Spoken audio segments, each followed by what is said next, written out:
Todo bien, profesor.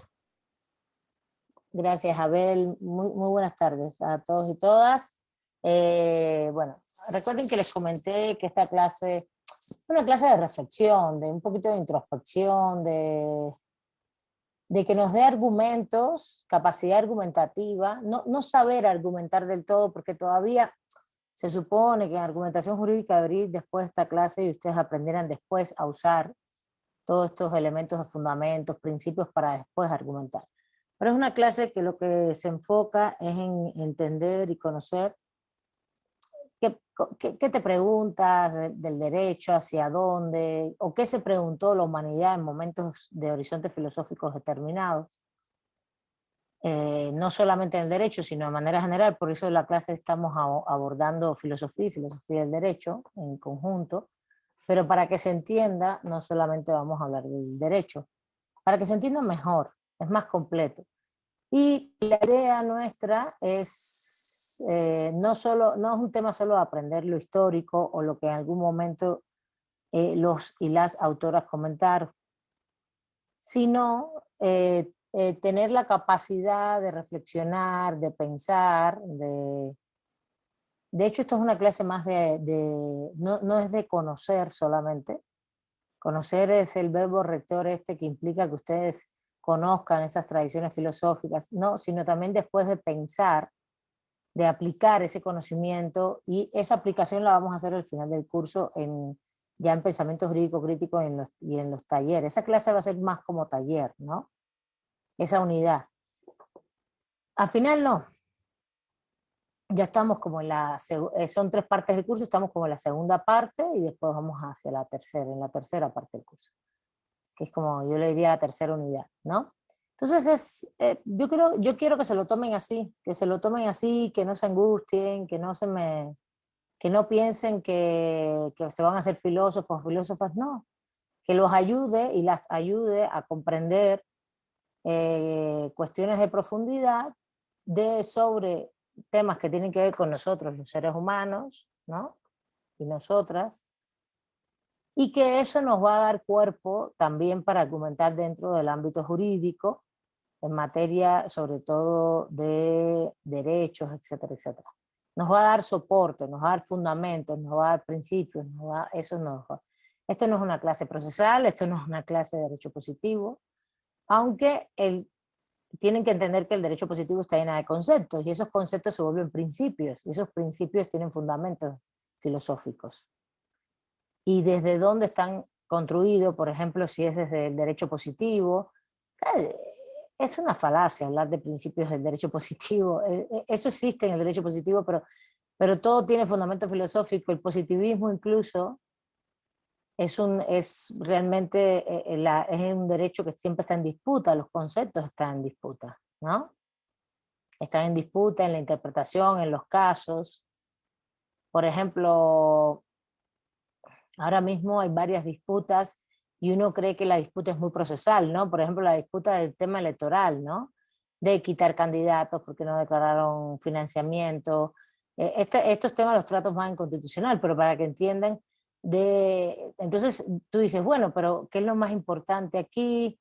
Si el debido proceso o el derecho al voto o el derecho a ser votado, ahí empiezas a poner un fundamento filosófico de fondo, ¿no? ¿Cuál cosa es el debido proceso? Pues la declaración de lo que gastaste, ¿no? Eso es debido proceso. ¿Sí se entiende? También, si en un momento determinado del debido proceso no hay audiencia, ¿qué es más importante en los debidos procesos también?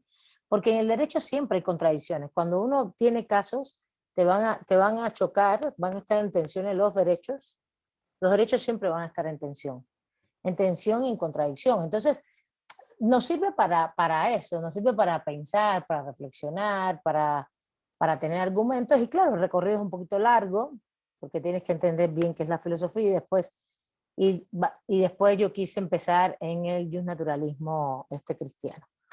Ya la clase pasada, dos cositas rápido. Les puse, quité la lectura de Chiró, pero están las complementarias. Chiró de pronto profundiza en algunos temas más. El que quiera echarle una vista, no se preocupe. Yo en los exámenes solo voy a poner la lectura que vimos en clases, ¿ok? Pero, pero son temas muy parecidos. Y a lo mejor te gusta este tema y quieres profundizar, pues ahí tienes otro autor, aunque es parecido. Profundiza un poquito más, un poquito más. Profundiza, no, aborda algunos otros temas que no aborda del todo Sea, pero a mí Sea me gusta mucho, quería que ustedes leyeran un filósofo mexicano. México tiene una potencia en filosofía, en historia, bueno, pues en la intelectualidad mexicana históricamente ha sido muy potente, ¿no? Ahora los que están conmigo en constitucional lo vemos, ¿no? Es impresionante la discusión institucional, constitucional, es impresionante eso. Entonces, y Chiró, aunque es de origen español, creo, si mal no recuerdo, es catalán, ¿no? No, no es vasco, no, vino con la guerra civil y acá escribió. Pero Sea sí es muy mexicano y muy, incluso creó toda una vertiente de la filosofía latinoamericana desde el punto de vista de tener una filosofía ubicada en nuestros espacios temporales, físicos, geográficos y en nuestras reflexiones propias. Ese es un tema. Entonces, y vamos a leerlos indistintamente, ¿no? En algún momento.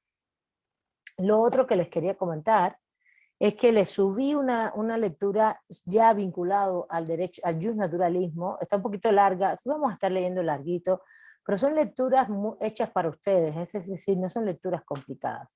Por eso también dejé a Sea, porque se me hace que Chiró de pronto era un poquito más complicado a veces, que su explicación, al ser tan general, tú lo lees y no logras entender todo lo que plantea porque no tienes todas las bases, ¿no?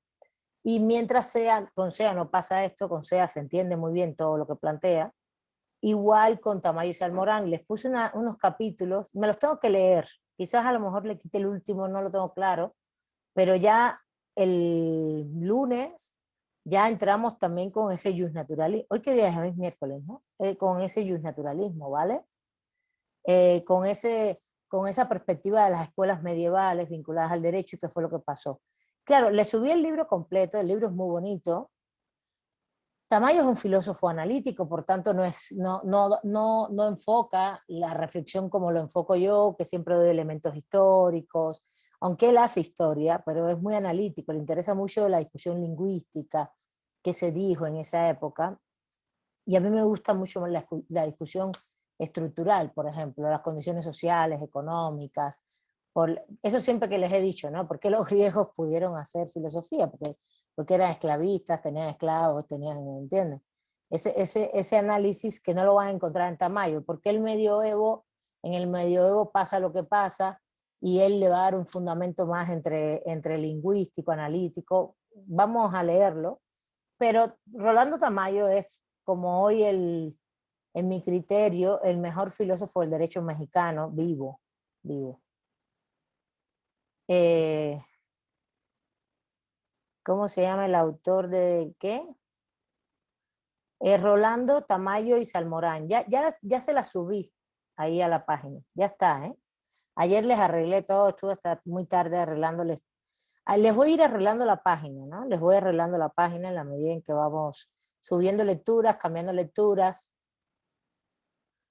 Y Tamayo, en mi criterio, hoy a ver, no, yo no diría que el mejor, también no seamos así absolutos. Es el que más, en mi criterio, el que más cultura tiene, porque sabe latín, sabe griego, cultura occidental, vamos a decirlo así. Porque en México, en materia de filosofía del derecho, dentro del ámbito crítico, los profesores que están como el propio Jesús Antonio, que tienen el libro ahí que yo se los colgué en la primera unidad, o el propio Alejandro Rosillo, que vamos a leer un tema sobre Bartolomé Las Casas. Lo que pasa es que quiero que lean algo más corto, porque está muy largo, que hacemos filosofía del derecho desde el punto de vista crítico, sí hay mucha cultura, pero de otros ámbitos, de América Latina, ¿no? Hay una cultura hacia América Latina. Tamayo sería el mejor filósofo del derecho de la cultura occidental, eurocéntrica, Estados Unidos, etcétera, sobre todo de europea. sabe griego, sabe latín, entonces eso le da un plus que no tenemos los que hacemos filosofía del derecho, la verdad, no. Incluso sí es difícil. Está muy bien, ¿vale? Y yo les recomiendo que, pues que lo disfruten, que lo disfruten. ¿Se cortó de nuevo la comunicación, Alex? ¿O ya más o menos estamos ahí? Bueno, dice Ricardo que no. Está bien, maestra, se escucha bien. Bueno, vamos a la parte de lo que estamos discutiendo. La clase pasada pusimos en el centro las diferencias entre el pensamiento judeocristiano y el pensamiento, el primer capítulo de los antecedentes del cristianismo, el horizonte filosófico del hombre judío, frente al horizonte filosófico grecolatino. Y pusimos los elementos básicos que ya hemos visto y que ya profundizamos, que ya comentamos. No sé si alguien los quiere recordar, son como 5 o 6 comparaciones que se hicieron, no más. ¿Alguien los quiere recordar? ¿Lo leyó? ¿Le interesa ponerlos en la Yo, mesa? maestra. ¿Qué pasó? Yo, maestra. Ah, Bueno. espérame, ¿estás tú, Josefina? Vale, Alex, adelante. Bien, Josefina, y si no, levanten la mano, vamos, adelante. El cuadro que nos puso comparativo era de los hechos y la razón, que los hechos son cosas. Eso es en el terreno de los, bueno, usted definió a los judíos y a los No, cristianos. sí, era el mundo grecolatino, por un lado, a la izquierda, el mundo judeocristiano a Griego. la derecha. Ajá. Sí, el cristiano tiene la fe. El mundo grecolatino tiene el naturalismo en las cosas y el cristianismo tiene el saber, que lo ve como el saber como si fuera soberbio y no tiene lógica, porque ellos consideran que la verdad es una forma de conducta. Y del mundo grecolatino nos habló también de Platón, que le gusta la razón, y comparándolo con el mundo cristiano, dice que ahí observan más cómo nos comportamos y que es más importante saber comportarse bien en la vida. Y luego nos habló de la polis, que es bueno, en el grecolatino, de la polis, que es una forma de vida y es fundamental en concepto. Y es fundamental ese concepto como forma de vida para lo público, lo colectivo, no lo personal. Ok, para lo público.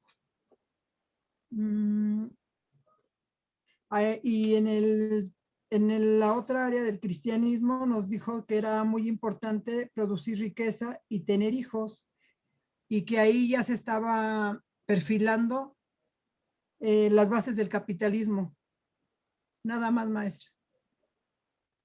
Sí, no sé si alguien más quiere comentar algo. Ricardo, adelante, corazón.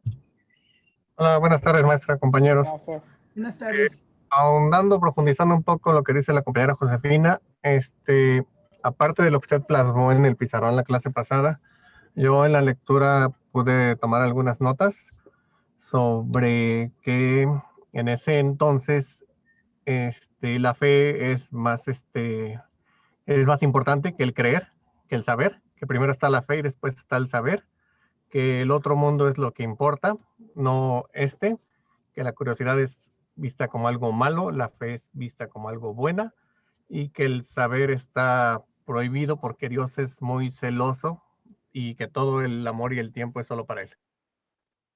Ok, muy bien, y que incluso llegar a Dios mediante el saber, que lo propugnaban los cristianos, era muy soberbio, ¿no? Porque realmente pues, solo Dios podía ser el único que sabe todo, porque es el creador de todo, es primera y última razón, ¿no? Sí, aquí también dice, no se sabe lo que Dios no ha querido revelar. Exacto, exactamente, porque estamos sujetos a todo eso según el pensamiento judeocristiano, a toda la sabiduría, pero de Dios en este caso. Muy bien. Eh, a ver, justo ese es el capítulo 1 y el 2 todavía anda en esos ámbitos. El 2 ahorita voy a comentar algunas cosas. Eh, dice Ale, es más relevante la palabra de Dios verbo que los hechos, la verdad, y la verdad tiene un sentido moral. Sí, es más relevante para los judíos cristianos la palabra Dios o la palabra de Dios como el verbo de Dios, ¿no? Que los hechos, que es lo que quieren, propugnan el mundo judeocristiano, y la verdad para el mundo griego, y la verdad tiene un sentido moral para los judíos cristianos, y la verdad para los griegos tiene un sentido fáctico, ¿no? Empírico, de la experiencia, la observación y la racionalidad. A ver, ¿qué estamos comparando? Estamos comparando dos grandes mundos que son dos grandes horizontes filosóficos.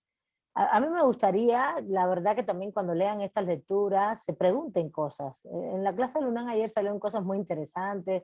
La gente se pregunta cosas,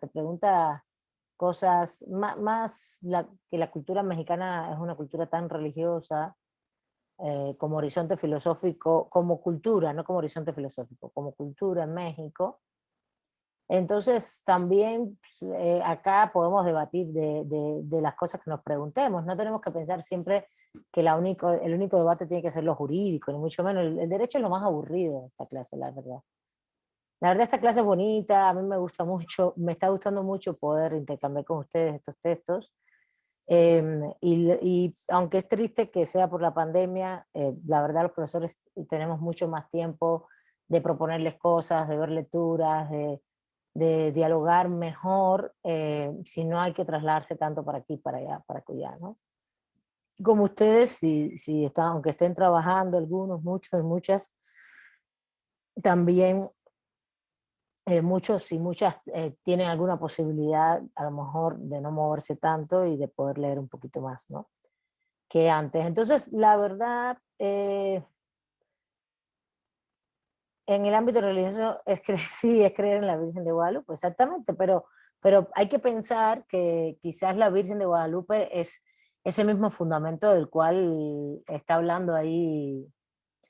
A ver, la Virgen de Guadalupe al final es una cuestión mixta, mestiza, entre esa religión impuesta del evangelismo, mediante proceso de evangelización católico, colonial, exactamente, Brenda, gracias, que justo esto es muy interesante porque pensemos que después vamos a leer primero el texto de Tamayo sobre el derecho en esa época, en ese mundo medieval, sobre todo el escolástico, que es 1100, 1200, cuando Santo Tomás, pero después vamos a leer a Bartolomé de las Casas. Todavía no hemos terminado esta unidad, ni mucho menos. Y Bartolomé ya es nuestro mundo colonial. ¿Qué fue lo que pasó en nuestros mundos, no? Y va a ser muy bonito, va a ser muy interesante, porque nos vamos a dar cuenta y decimos, ay Dios, ¿cómo eso nos llegó a nosotros y cómo se resignificó? Todo esto que estamos viendo hoy tiene una resignificación posterior, porque justo, no lo que estamos viendo hoy, lo que estamos viendo hoy son las bases, que es la comparación entre el mundo judeocristiano y el mundo grecolatino. Y después eso se transformó, eso tuvo mucha fuerza, ese mundo judaico, es la base de lo que planteó San Agustín, para decírselos de manera general, ¿no? Y de toda la concepción agustiniana de la separación de la concepción terrenal, que es racional, porque ninguno niega la razón, ellos lo que dicen que es mundano, es pagana esa, para San Agustín, toda esa concepción del mundo, de lo terrenal, del orden terrenal, y la ciudad de Dios, ¿no? Ciudad terrenal y ciudad de Dios, la ciudad de Dios, como una ciudad perfecta, donde todos vivimos en armonía, porque estás en contacto con Dios. Y después eso tiene una transformación posterior, a partir de que hay un cuestionamiento y la razón vuelve a salir. Espérense un momentito que está aquí cayendo un ventarrón y tengo las ventanas abiertas. Espérense.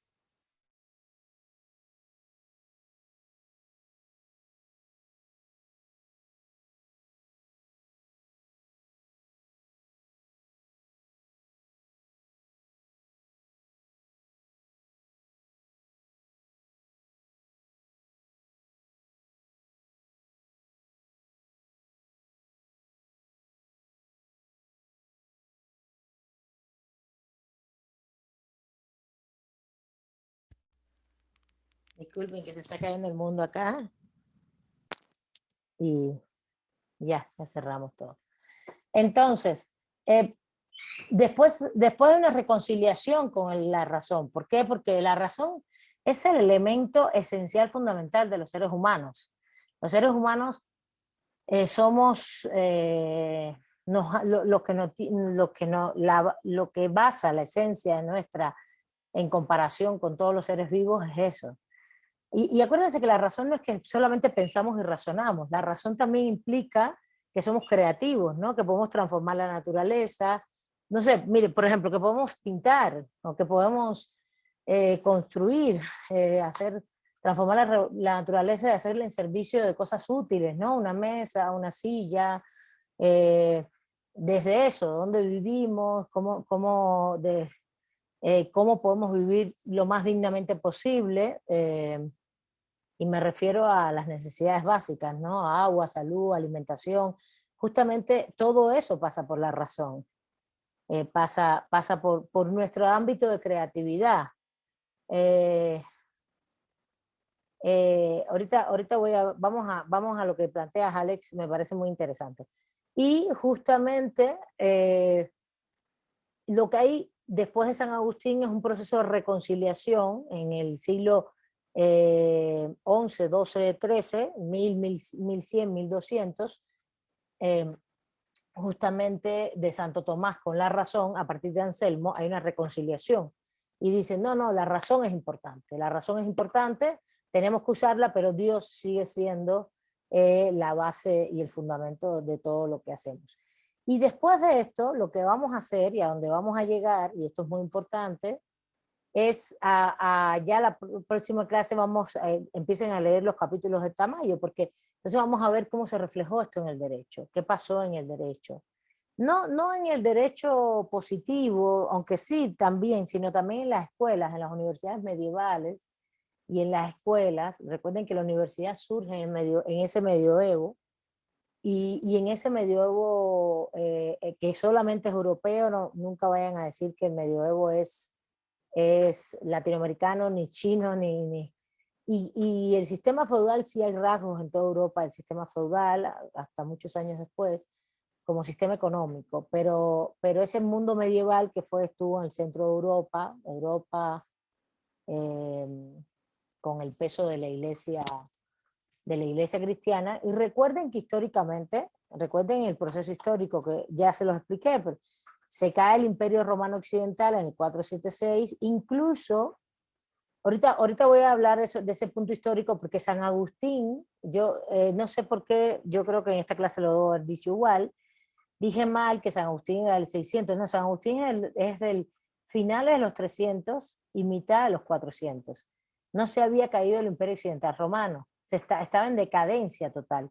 Y justo en el 410, cuando Alarico, que es un emperador germánico, invade Roma, y bueno, devasta Roma, aunque no es ese momento en que se cae el Imperio Romano Occidental Romano, el Imperio Romano Occidental, el Imperio Romano Occidental, que fue hasta el 476, ya está en un proceso de decadencia, ¿no? Entonces, un poco lo que quiere San Agustín es justificar y decir, no es culpa de Dios que se está cayendo este mundo conocido de racionalidad, vamos a decirle así. A ver, voy a ir redondeando puntos para no perder tanto tiempo. El gran punto, la idea es la siguiente: tenemos que entender que el mundo grecolatino es un mundo de racionalidad y experiencia. El grecolatino, voy al griego, ¿no? Basado en los hechos, basados en el ver para comprender, eso que dijo Ricardo ahorita, el ver para comprender, el observar, la percepción de observación aristotélica, como describe que hacen los filósofos para generar primeros principios, y de ahí razonamientos silogísticos, que son los silogismos, para seguir construyendo racionalidad. Se cree mucho en la creatividad del ser humano. El ser humano es creativo, puede transformar las cosas, la naturaleza, con su propia creatividad, con las artes, por ejemplo, con la literatura, con el teatro. Todo eso son manifestaciones de mucha creatividad que tienen mucho que ver con el mundo grecolatino. Es en ese momento donde hay un parteaguas del mundo estético, lo bello, lo artístico, etcétera, etcétera. Entonces es muy importante. Y somos incluso tan creativos que logramos en un momento determinado, en el mundo romano, también crear las instituciones jurídicas. Es un proceso de abstracción y de creatividad muy grande. No, no es arte, sino es funcional, funcional a la convivencia, ¿no? Lo otro es que entonces sobre esa noción de paradigma de racionalidad y experiencia está basado el mundo grecolatino y todo se basa en función de la razón, de los hechos, de alcanzar los mayores saberes que puedan existir, ¿no? Conocer, leer, saber, en función de la razón y de la experiencia. Construir en este sentido saberes, e incluso como son politeístas, mediante esa vía, mediante los sabios, puedes llegar a Dios. Está muy bueno lo que Ricardo expuso la vez pasada con respecto a Platón. No, Ricardo no lo expuso, lo expusieron en la otra clase, que eran los 3 niveles desde los cuales quién debía gobernar. ¿Te acuerdas? Debían gobernar los sabios. Los sabios debían gobernar. Para Platón, por ejemplo, y así muchos de ellos, y claro, el sabio es el aristócrata, es el oligarca que tiene esclavos, y lo otro es que todo esto está muy vinculado al centro de la polis, el ciudadano grecolatino, incluso latino, la República Romana está muy vinculada a la polis.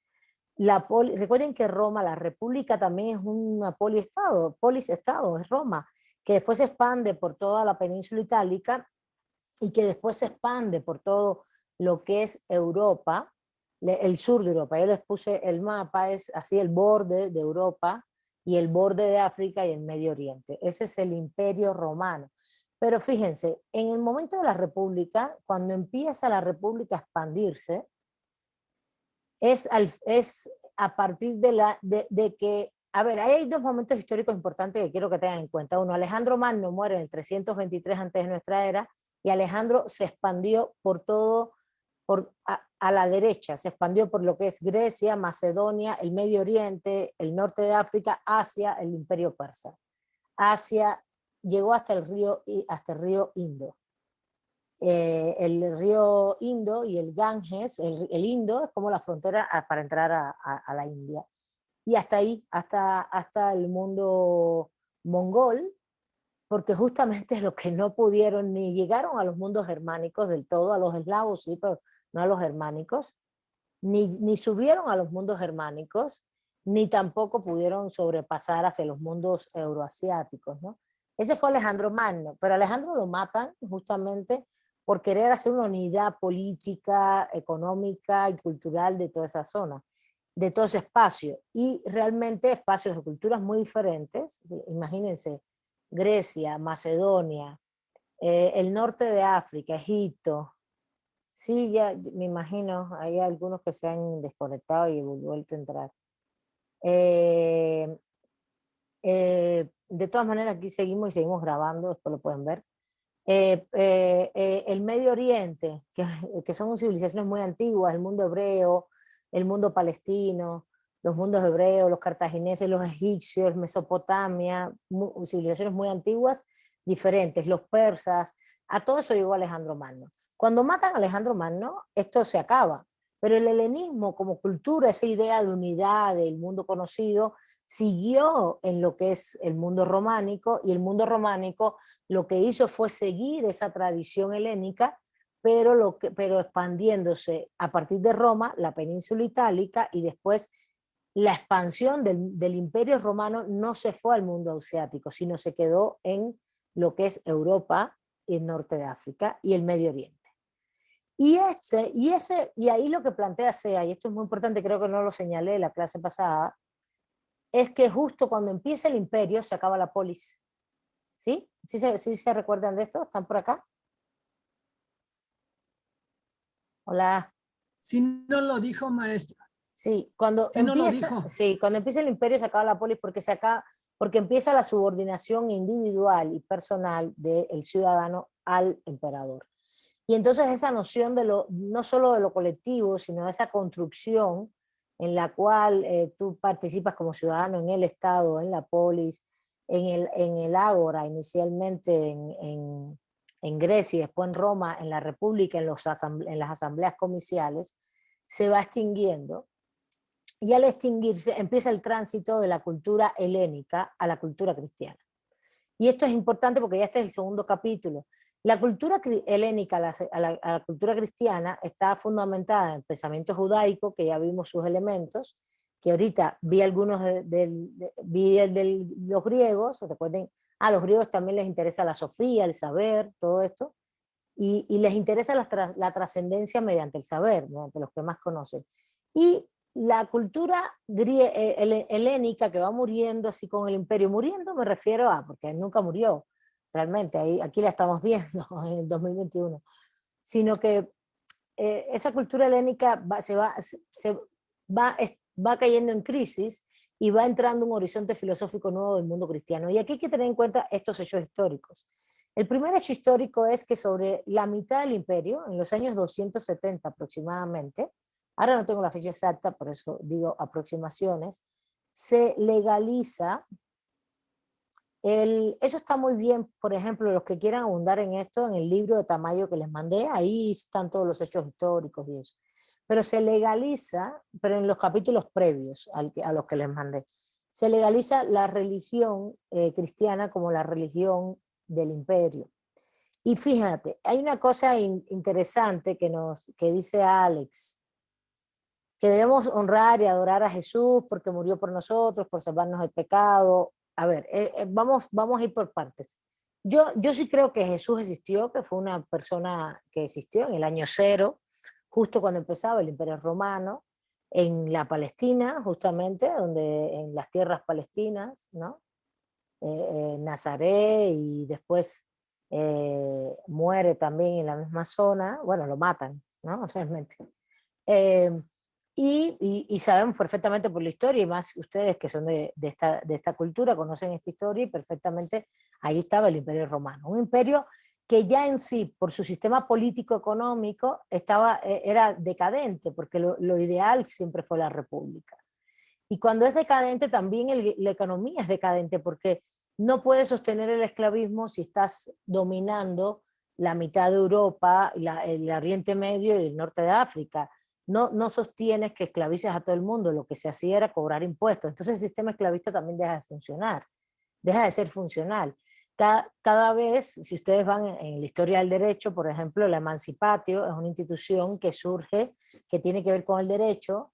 La Emancipatio es la institución de la cual tú te emancipas de pater familias, pero el pater familias no era solo la familia, sino era, por ejemplo, podíamos estar todos nosotros bajo pater familia porque éramos la familia, pero además también éramos extranjeros que habíamos llegado y teníamos la protección de ese pater, o fuimos algunos de nosotros esclavos y después ellos nos emanciparon y seguimos trabajando como servidumbre allí. Entonces el pater familia tenía un espectro amplio, no era solo la familia, ¿no? De hecho, cuando uno ve la estructura de la familia romana, no es una estructura de papá, mamá, hijos y se acabó. No. El pater familia es una institución de derecho civil, el cual realmente tiene la potestad sobre todas las personas que tienen bajo su subordinación, desde su esposa, sus hijos, hasta los esclavos. Y entonces en el imperio lo que va pasando es que realmente empieza a haber más trabajadores, más personas que trabajen en muchas cosas y cada vez menos esclavos, porque realmente tú no puedes conquistar todo y hacer esclavos a todas las comunidades. Además que los romanos nunca hicieron una cosa que tampoco hicieron los griegos, y por eso también les decía que lo que quería Alejandro Magno, la unidad esta helénica, bonita, cultural, de todas las culturas, así, la mistura. Los romanos no les interesó tanto eso, pero sí mantuvieron la cultura helénica de respetar todas las culturas de todos. Entonces, ¿qué es lo que va a pasar? Que realmente, lo que quiero que entiendan es que está en decadencia, cuando hay imperio romano, hay una decadencia del sistema económico-político. Y esa decadencia nos lleva, y ahí sí estoy un poquito respondiendo a Alex, yo respeto mucho las creencias de todos, pero estamos viendo históricamente, en ese momento nos lleva hacia el punto de que la religión cristiana, surge producto de la crisis económica, política y social que hay en la época. Y yo estoy de acuerdo en que los seres humanos tenemos que creer en algo, ¿no? En algo. Los seres humanos tenemos en las religiones una respuesta a lo que no podemos explicar, ¿entiendes? Y a lo que no se puede comprender. Y me parece bien, yo no tengo nada en contra de eso. De hecho, en eso soy muy, la verdad, aunque mi formación es completamente atea, pero soy muy respetuoso y me parece importante para los seres humanos que creamos en algo. Todos creemos en algo, al final todos creemos en algo. A lo mejor unos creemos más en lo que vemos, en lo que percibimos, en la experiencia, en la historia que hemos tenido, en la historia, en fin. Y otros creemos en un Dios, o otros creemos en varios dioses, en fin, depende, ¿no? Depende de nuestra cultura, depende de lo que nos enseñaron, depende de lo que nos ha resultado en la vida para nosotros. Y yo creo que es lógico y siempre ha estado presente la religión en toda la humanidad, desde el inicio hasta la actualidad. Y entonces quiero que se entiendan dos cosas. Uno, el cristianismo surge en un proceso de crisis civilizatoria, de decadencia de la cultura helenística, de decadencia de ese sistema político-económico, y es como una solución alternativa a esa crisis en cuanto a una solución no solo espiritual, porque hay muchas demandas en ese primer momento de diálogo con respecto a los más pobres, contra la desigualdad. Y esto es un tema importantísimo del cristianismo. Ahora, vamos al otro punto. ¿Qué pasa con el Imperio Romano? Lo institucionaliza, y ahí hay un problema. La institucionalización del cristianismo en los años 270 y poner a la religión como el centro, 270 después de nuestra era, como el centro, como la religión oficial del imperio, genera una institucionalidad que después se convierte en lo que sabemos que puede existir hasta hoy. No solamente hasta hoy, ha tenido muchos procesos, incluso siempre ha estado presente la institución eclesiástica al lado de todos los procesos políticos de la humanidad, más en el occidente, que nos digan a nosotros en materia colonial, ¿no? Entonces, es importante que tengamos en cuenta que la institucionalización juega un peso fundamental en lo que viene después como nuevo horizonte filosófico. ¿Cuál es el nuevo horizonte filosófico? Ya está cayendo el paradigma de la racionalidad, del horizonte filosófico, del paradigma de la racionalidad y la experiencia grecolatina, y estamos entrando al nuevo paradigma o al nuevo horizonte filosófico de la cristiandad, que la base es el pensamiento judaico. Ya dimos sus elementos, recuerden que es mucho más personalizado, aunque tuvieran alguna articulación colectiva, aunque tuvieran jerarquías y grupos, porque está el Sanedrín, bueno, los grupos sacerdotales, etc. Pero recuerden que todos los documentos, por ejemplo, que tienen que ver con el Talmud, la Torá, el Antiguo Testamento, todos esos documentos son también base incluso en el derecho para hablar de un diálogo de filosofía del derecho cristiana, además de todos los documentos que se construyeron a partir de la muerte de Jesús por los evangelios, el Nuevo Testamento, el Evangelio de Pablo, el de San Juan, bueno, todos los documentos de Pablo, el Evangelio de San Juan, San Mateo, etcétera. Yo no conozco del todo todos los documentos, no los he estudiado a profundidad, pero sí son la base incluso les digo más, hace 3, 4 años ha habido una cantidad de filósofos haciendo reflexiones sobre Pablo como el primer gran filósofo del mundo cristiano, ¿no? Y Sea lo menciona, Sea dice, cuando Pablo empieza a explicarle a los paganos son los no cristianos, que son politeístas, y les empieza a explicar lo que él entiende por lo que es Dios, está haciendo como filosofía en la época ya. No, nadie lo entiende, dice, este hombre está hablando de algo neopitagórico. Neopitagórico es neoplatónico, disculpen, dijo. Y neoplatónico quiere decir algo ideal, algo que está en la mente de los seres humanos, que es completamente ideal y que es un deber ser, algo que debía ser, que es lo que es Platón. Platón es mucho eso, mucho de cómo debe ser la república, ¿no? De cómo debe ser esa noción prescriptiva, más que observación de hechos, etcétera, a partir de las ideas. Entonces, ahora voy a terminar y Diana, te doy la palabra enseguida. Y justamente quería darle este contexto. Ahí, dentro, por ejemplo, del propio Imperio Romano, ya se empiezan a crear, por ejemplo, los títulos nobiliarios, después del 270, son ellos, y es en la final del Imperio Romano donde está San Agustín, en Hipona.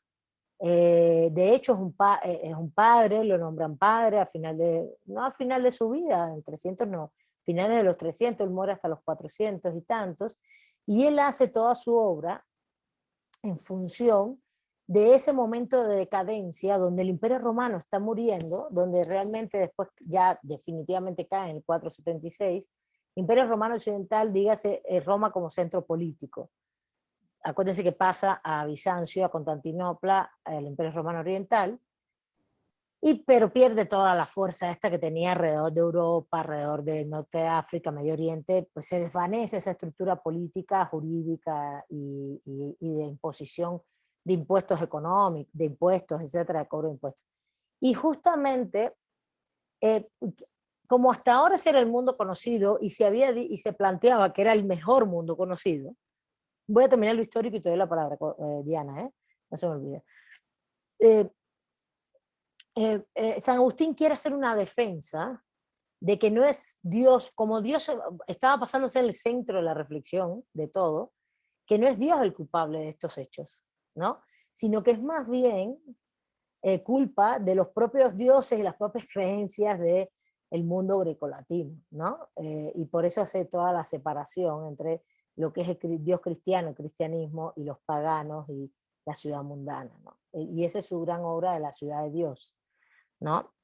Entonces, recordemos, para ir cerrando esta parte, que la filosofía judaica está basada más en la confianza, en las relaciones personalizadas, confianza en el otro y en Dios.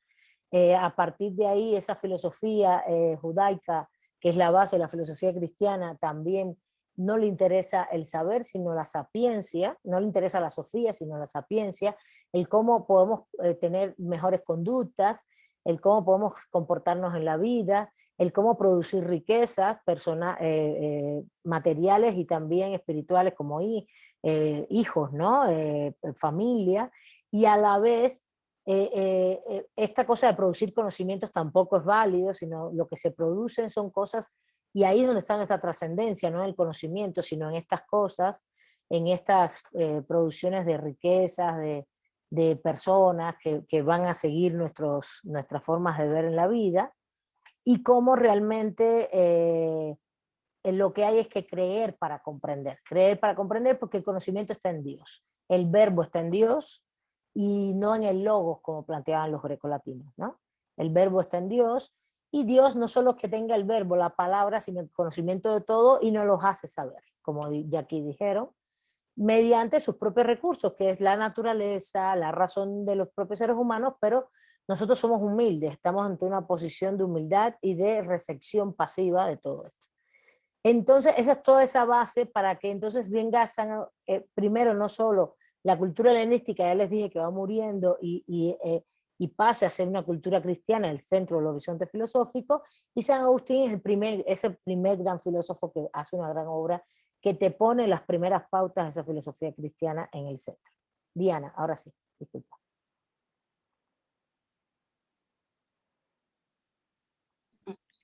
Buenas tardes. Pues solo como complemento a lo que comentaba hace rato, de que el cristianismo está basado también en la filosofía neoplatónica, es como las otras bases, ¿no? Además del pensamiento judeocristiano, es como otra revoltura del estoicismo, pues antiguo, que básicamente se inspira mucho en la doctrina de Platón, ¿no? En la metafísica platónica. Y pues nada, es así como que los estoicos sí se concentraban más en el logos, y cuando se da este cambio al Imperio Romano se concentran más en la física y la ética, ¿no? Es como que estudian también lo físico, lo que hay en el mundo. Pero lo que me llamó la atención fue de Pablo de Tarso, porque pues según yo, Pablo era como un soldado, ¿no? Que perseguía cristianos, y entonces, según la leyenda, es como que en una de sus persecuciones se cayó del caballo. ¿Cómo? Se vuelve cristiano completamente, ¿no? Ajá, sí, se le aparece Jesús, ¿no? En una visión. Termina tu cuento. Termina la leyenda. No es leyenda, se plantea que eso fue así. La leyenda. Pues sí, es que, pues solo es eso, ¿no? De que en una de sus persecuciones se cae del caballo, queda inconsciente y queda ciego, creo que por 2 días, algo así. Pero en lo que está inconsciente se le aparece Jesús y le dice como que, Pablo, ¿por qué me persigues? Mejor únete a mí y así. Y entonces es como que el momento de su conversión, ¿no? Pero me preguntaba si los tratados de los que hablaba de Pablo como el primer filósofo cristiano, no sé, se encontraban en la Biblia o algo así. A ver, no, lo que estoy hablando es que todo lo que él propugnó posteriormente ha sido muy estudiado últimamente por los grandes filósofos. Como el personaje ha sido muy estudiado como precursor de toda esa filosofía cristiana. Recuerden que lo que hay de toda esa época son escritos que se hicieron por personas, ¿no? Como Juan, Mateo, etcétera, etcétera, pero no es, por ejemplo, de lo que dijo Jesús, por ejemplo, ¿no? De lo que planteaba Jesús.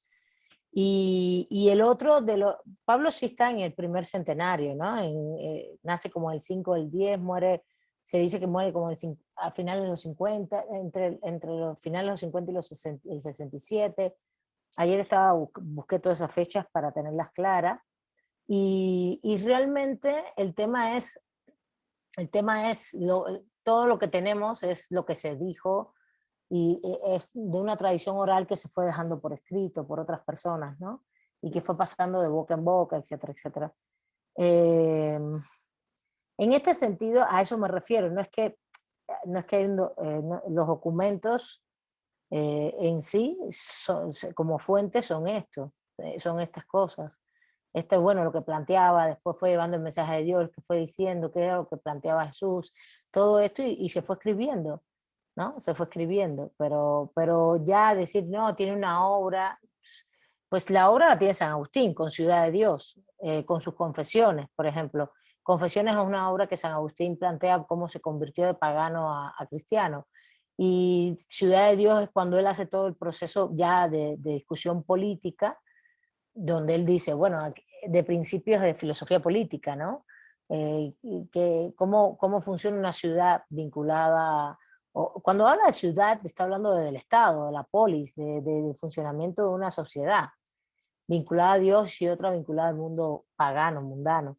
Y también, ¿qué nos llegó a nosotros? Nos llegó también, eso fue lo que nos fue llegando, y también, por ejemplo, la filosofía grecolatina, pero ahí lo dice muy claramente en el momento en que San Agustín escribe lo que se conocía del mundo grecolatino, lo más, por ejemplo, Aristóteles solo era el organón, los tratados de lógica, ¿no? Ese peso de la razón, de la empiria, de la experiencia. Bueno, no habían visto el libro de física, ni el libro de política, ninguno de esos libros, ni de metafísica, todos esos libros se quedaron, cuando cae el Imperio Romano Occidental, todos esos libros estaban en Alejandría, en Egipto. Recuerden que la Biblioteca de Alejandría se quema, hay muchas cosas que se queman y todo lo que se rescata pasa al Imperio Romano Oriental. ¿A dónde pasó? A Bizancio. Se quedó, ¿dónde está Bizancio? Justo en el Medio Oriente. Y se quedó del lado de allá. Y al quedarse del lado de allá, el mundo medieval no conoce, justamente no conoce la obra grecolatina hasta después por contacto con el mundo del Medio Oriente. Y el imperio Constantinopla, Bizancio, Constantinopla, es justamente desde donde después ese propio saber regresa al centro de Europa. Regresa al centro de Europa. De hecho, si ustedes ven exactamente dónde está Constantinopla, es que si lo busco ahora, el internet está medio lento para que lo vieran, pero Constantinopla es justo el paso, era donde estaba Troya, era el paso entre lo que era Grecia, Macedonia, el paso al Mar Negro, ahí estaba Constantinopla, el Imperio Romano Oriental. En el paso de lo que es Grecia, Macedonia, a lo que es Turquía hoy, ahí arribita, en ese paso, ahí estaba. Y es impresionante porque ese es Es hoy justamente, se plantea que ahí realmente con todo el paradigma empírico y la racionalidad que bregó allí, me refiero a los libros, etcétera, etcétera, después todo eso vuelve y es que se conforma la modernidad. La modernidad tiene mucho que ver con que muere ese imperio romano oriental en 1453, si mal no recuerdo, por la invasión turca, y entonces, y ya desde los años 1200 aproximadamente empieza a llegar todos esos libros hacia el centro de Europa. A esos libros llegaron a las universidades, de eso vamos a hablar en las próximas clases, porque esos libros fueron llegando a las universidades medievales. Son las universidades medievales las que reactivan ese proceso del conocimiento, para que también entiendan perfectamente o entiendan mejor la época. Bueno, a ver, algo que quieran comentar sobre el tema. A ver, aquí hay más habían comentado algo más. Estaba mirando justamente donde estaba. A ver, dice Alex que Pablo es fundador de comunidades cristianas, apóstol de los gentiles, analizador de varios de los más importantes centros urbanos del Imperio Romano, tales como Antioquia, Corinto, Éfeso, Roma. De hecho, Antioquia, habría que buscar Corinto, Éfeso, Roma, Corinto y Éfeso, si mal no recuerdo. Éfeso está justo en el Medio Oriente, del lado acá del Mediterráneo. Y redactor de uno de los primeros escritos canónicos cristianos. Gracias, Alex. Incluyendo el más antiguo conocido, la primera epístola a los tesalonicenses. Tesalonicenses. Tesalia es toda la zona arriba en Grecia. Esto es toda la zona en Grecia continental, vamos a decirle así. Pablo constituye una personalidad de primer orden del cristianismo, exactamente. Muy bien, gracias. Muy bien. Y bueno, vamos rápidamente, ya nos quedan 15 minutos. Vamos a ver el otro punto, la transición del helenismo al cristianismo. ¿Alguien puede comentar algo de esto? ¿Puede decir cuál es el motivo fundamental? Porque tienen que leer, y estas son también las notas de examen. ¿Cuál es realmente la causa fundamental de la transición del helenismo al cristianismo? A ver, Ricardo. Ya un poquito lo comentamos. Buenas tardes. Bueno, aunando un poco lo que estaba mencionando de San Agustín, en la lectura dice que su meta personal era llegar a Dios a través de la sabiduría. Él llegó a considerar que es soberbio y pecador llegar a Dios por medio del querer únicamente hacerlo, que uno tiene que ser humilde, que el hombre no puede ir a Dios, pero Dios sí puede ir al hombre, y que la filosofía es una herramienta que debe ser un instrumento para comprender la voluntad divina. Exactamente. Muy bien. ¿Alguien quiere comentar algo? Bueno, la transición en sí, para que quede claro, se da con todos estos elementos históricos que acabo de comentar, ¿no? Esa institucionalización de la religión, esto mismo que menciona Alex de Pablo, por ejemplo, y eso fue en el primer centenario, los primeros 100 años, ¿no? Ese dar el mensaje cristiano, pero pasan 270 años hasta que se institucionaliza. Y después, ¿cómo se fetichiza la institución?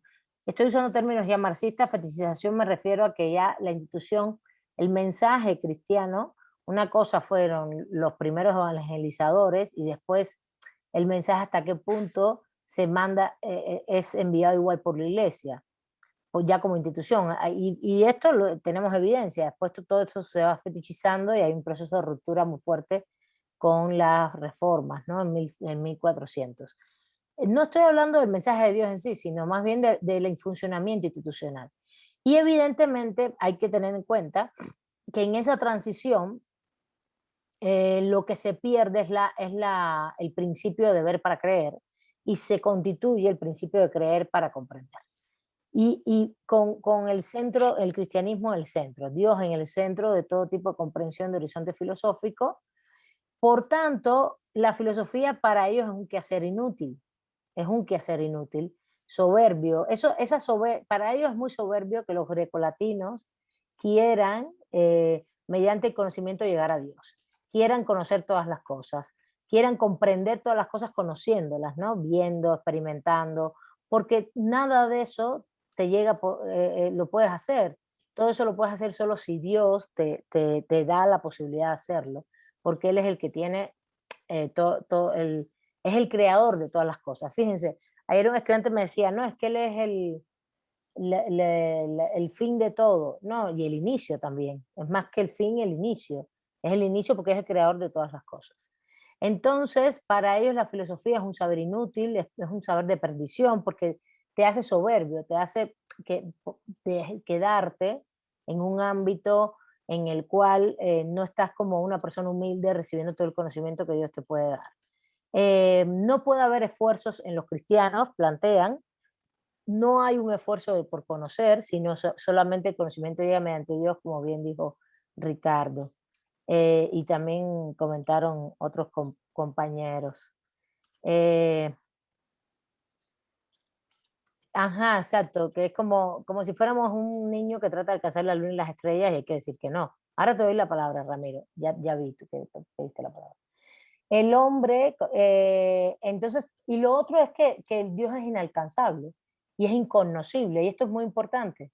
Esto es muy importante porque entonces, si Dios, esto es una posición epistémica, filosófica, si es inalcanzable y es el creador de todo y es inconocible, no lo puedes conocer, es decir, hay una posición ahí escéptica ante el conocimiento de Dios, luego entonces Él es el único que nos puede dar acceso al conocer, no conocerlo a Él, porque Él no podemos llegar a Él, sino a que Él nos dé las rutas para conocer las cosas, los hechos, los fenómenos, etc. Incluso la razón misma, que es creada por Él y que nos las da, ¿no? Entonces lo que hay es que no puedes llegar a Dios sino entenderlo, comprenderlo mediante las rutas que Él mismo te ubica, y la razón es secundaria a la fe. De pensar la razón como el elemento fundamental y la experiencia, como era el mundo grecolatino, para toda la creatividad, y la fe, el mundo grecolatino es muy religioso también, pero politeísta, en muchos dioses, creen en muchos dioses, se pasa a que la fe es el centro y Dios y la razón pasa a ser secundaria a la fe. El famoso creer para comprender. San Agustín, a ver, ahora quiero dar algunos elementos de San Agustín, pero le doy primero la palabra a Ramiro. Adelante, Ramiro. Sí, gracias, Rosa. Bueno, yo estoy muy de acuerdo definitivamente que sí tenemos el ser humano tiene la necesidad de creer en algo, pero lo que yo estuve leyendo es que, y digo, o sea, aquí me sostengo, de cómo precisamente la religión, el cristianismo, pues es utilizada como una maniobra política, ¿no? Para fines de tener el control, ¿no? Sobre una sociedad. Entonces, para mí, eso justifica, ¿no? La razón por la cual, pues, existe la religión y para qué es utilizada, ¿no? Es todo, profesor. Pero yo sí creo que inicialmente el cristianismo surge por un ámbito de crisis. Eso fue lo que planteé al inicio de la clase, un ámbito de crisis civilizatoria del mundo, del sistema esclavista, del sistema político y económico esclavista y político del mundo grecolatino. Hay una crisis ahí, una crisis cultural, económica, política. El imperio, recuerden que la mayor cumbre del mundo antiguo fue entre los años 400, con todo el mundo helénico, y ahí está después Alejandro Magno hasta el final, 450 aproximadamente, incluso con toda su expansión, después Alejandro, etc. Y después que muere Alejandro Magno, la cumbre es la República Romana, que muere en el 27 antes de nuestra era. Ya el imperio es en sí una forma política que demuestra decadencia y tiene que ver con la imperialización, tiene que ver con la conquista. En ese sentido, yo creo que el cristianismo inicialmente al surgir, surge como una alternativa a la desigualdad, porque lo que propugnaban, si tú te lees las escrituras y todo eso, lo que se propugnaba es un combate a la desigualdad, un combate a la pobreza, hay muchas cosas. Pero espérense. Vamos por parte, porque ustedes están hablando Por eso, está un poco mirando lo de Brenda, pero es lo que dice Diana. Es una religión de los esclavos, es una religión del oprimido, inicialmente. No es eso que estamos diciendo después. Lo que se convirtió en esto, y lo pongo muy bien en la clase, y creo que no sé si me están escuchando, es a partir de la institucionalización de la religión. El crear instituciones, como son las eclesiásticas, son las que nos llevan a que esta institución se convierta después en legitimador de la dominación. Pero va poco a poco entre el mundo feudal, que la próxima clase vamos a hablar un poquito de cosa era ese mundo feudal, donde la iglesia era un actor político-económico, más que religioso, además, y después en el capitalismo, donde la iglesia ha sido fundamental en el respaldo a la propiedad privada, en el respaldo en 1400 a todo el proceso de las brujas, de la Inquisición, a favor de la propiedad privada. Es que para eso tenemos que profundizar históricamente y ir caminando históricamente para ayudarle esos elementos.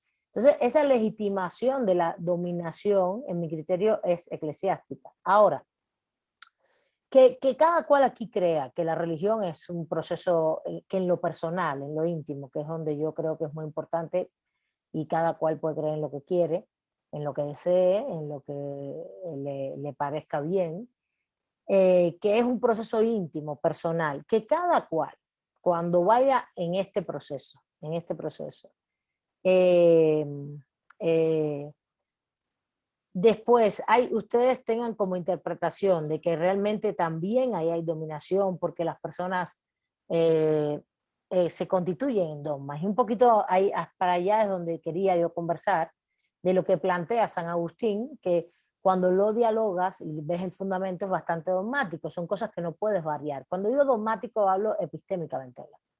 No varías, se genera una serie de principios que no cambias de ninguna manera.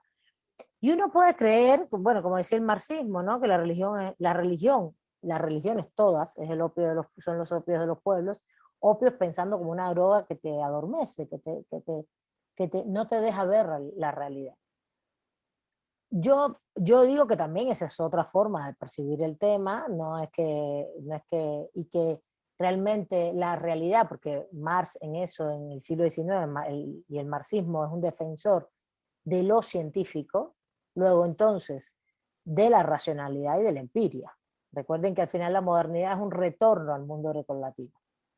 Entonces, bueno, pues eso también es una posición. Pero no podemos criticar que haya servido para legitimar procesos, no solo las monarquías, Brenda, también sirvió para legitimar el Estado feudal, que lo vimos en Teoría del Estado, todos los señoríos feudales, las castas, etcétera. Todo eso lo vamos a ir viendo en la próxima clase, recordándolo, ¿no? Y después sirvió para legitimar los cercamientos al sistema capitalista. En 1400, 1300, la Inquisición es un mecanismo de represión, la Inquisición de la Iglesia Católica, fue un mecanismo de represión contra las mujeres, para anularlas como movimiento social, porque eran las que se oponían a los cercamientos. Cercamientos es propiedad privada. Y defendían los bienes comunes. Entonces es muy importante esto, no es menor. Y lo legitimó la iglesia. ¿Por qué? Porque se fue adaptando siempre a esos sistemas de dominación, pero es la iglesia, no la religión. Yo creo que hay que separar lo religioso de las instituciones, ¿no? Incluso cuando se discute el tema del capitalismo hoy, ese surgir del capitalismo y después su desarrollo, la ética protestante, todo está basado sí en esos valores, en valores que ellos proponen. Por ejemplo, está el tema de producir riqueza para trascender, etc. Pero yo creo que las religiones no solo dominan, también enriquecen. Es parte de la cultura, es lo que quiero que entiendan eso. Por ejemplo, el estandarte de la guadalupana hoy, yo no veo solo dominación ahí, hay que tener cuidado en eso. Me parece que es ver solo un lado del ámbito, ya dejemos la iglesia a un lado, vayamos al aspecto religioso. Yo creo que hay que tener cuidado en pensar que la religión solo domina. Yo soy de formación atea, se lo digo con toda sinceridad. y estoy defendiendo acá a todo el que cree en algo, ¿entiendes? ¿Por qué? Porque hay que tener cuidado, depende de cómo tú llevas la vida y cómo tú la razonas y cómo tú te vas. Porque también hay procesos fundacionales, históricos, de identidad cultural importantes. Y por ejemplo, pensemos un poquito en la guadalupana, ¿no? Pensemos en qué significa, en qué constituye. Sí, vayan pasando lista, que ya se va a acabar la clase, por favor. Entonces, pensemos un poquito en todo esto, que la clase sirva para esto también, para dialogar. Me gusta más que repitamos, que repetir todo lo que dice el texto, que dialoguemos y reflexionemos un poco todo esto, porque esa es la idea de la clase, no repetir todo, ¿no? Vayan pasando su lista, por favor. Entonces,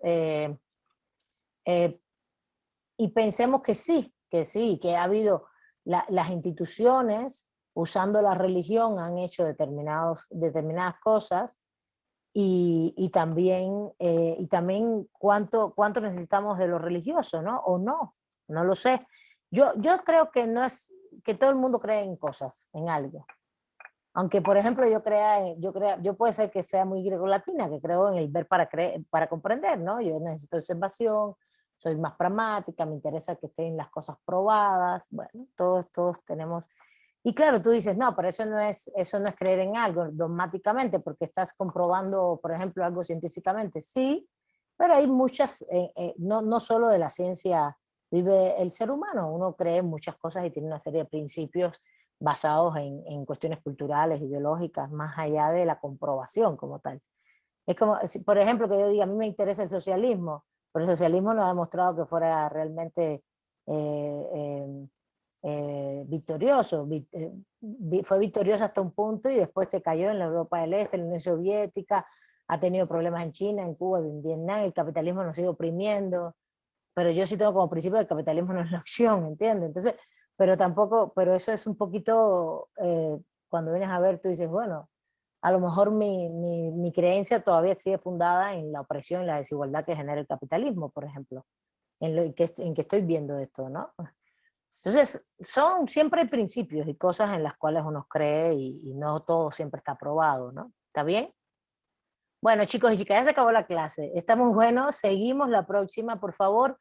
Terminen de leer el texto de SEA y me gustaría que le dedicara un poquito de tiempo también los y las demás que no han podido participar, en la medida de lo posible, dense un ratito, más si les gusta participar, si les gusta este tema, y lean ya Tamayo. No vamos a verlo todo el próximo lunes, pero sí vamos a cerrar SEA el próximo lunes, la primera media hora con seguridad, todo San Agustín, Santo Tomás, porque no nos queda mucho realmente, porque después se repite un poco y vamos a ver la parte jurídica, ¿no? Hasta donde lleguemos, ¿vale?